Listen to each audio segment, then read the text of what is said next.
So I'm done with all my really fine brush work, and I kind of want to get away from this brush as quick as I can because it takes forever to get coverage with it. But I got all my details done.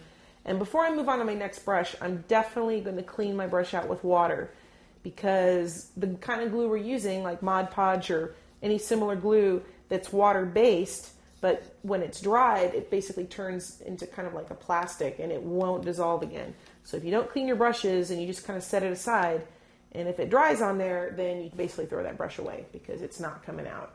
Okay, so I've got my brush. So now I'm going to switch to my medium brush and just same thing. I mean, it's kind of a, it's a dry bristle brush.